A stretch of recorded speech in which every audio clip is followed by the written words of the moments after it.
വീട്ടിലെ വെജിറ്റബിൾസൊക്കെ ഏറെക്കുറെ ഫിനിഷ് ആകാറായി. അങ്ങനെ ഞാൻ രാവിലെ തന്നെ മാർക്കറ്റിലേക്ക് പോകാനായിട്ട് ഇറങ്ങി. എൻ്റെ വീട്ടിൻ്റെ അടുത്തൊരു ലോക്കൽ മാർക്കറ്റ് ഉണ്ട്. അവിടെ വീക്ക്ലി 2 ഡേയ്സ് വെജിറ്റബിൾസിനൊക്കെ അത്യാവശ്യം നല്ല റേറ്റ് കുറവിന് കിട്ടും. അത്യാവശ്യം നല്ല നേരത്തെ പോയാലേ ലഭിക്കുള്ളൂ, അല്ലെങ്കിൽ എല്ലാം തീർന്നു പോകും. ഇതെൻ്റെ വീട്ടിൻ്റെ അടുത്തുള്ളൊരു ചെറിയ സിറ്റിംഗ് ഏരിയയാണ്. ഫസ്റ്റ് എനിക്ക് ബേക്കറിയിൽ കയറണമായിരുന്നു.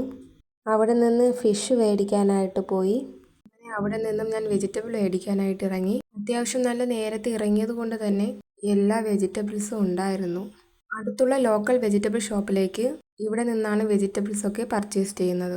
ആവശ്യത്തിനുള്ള വെജിറ്റബിൾസൊക്കെ മേടിച്ചതിന് ശേഷം ഒരു ഓട്ടോ പിടിച്ച് വീട്ടിലെത്തി ഡ്രസ്സൊക്കെ ചേഞ്ച് ചെയ്ത് ഒന്നും കഴിച്ചിട്ടുണ്ടായിരുന്നില്ല. അങ്ങനെ ബ്രേക്ക്ഫാസ്റ്റ് കഴിക്കാനായിട്ടിരുന്നു. അനിയന് ഉച്ചക്കത്തേക്ക് ഫുഡ് കൊണ്ടുപോകുന്നതിന് വേണ്ടിയിട്ട് ഞാൻ കൊണ്ടുവന്നതിൽ നിന്നും ഒരു ഫിഷ് എടുത്ത് ക്ലീൻ ചെയ്യാനായിട്ട് വെച്ചു.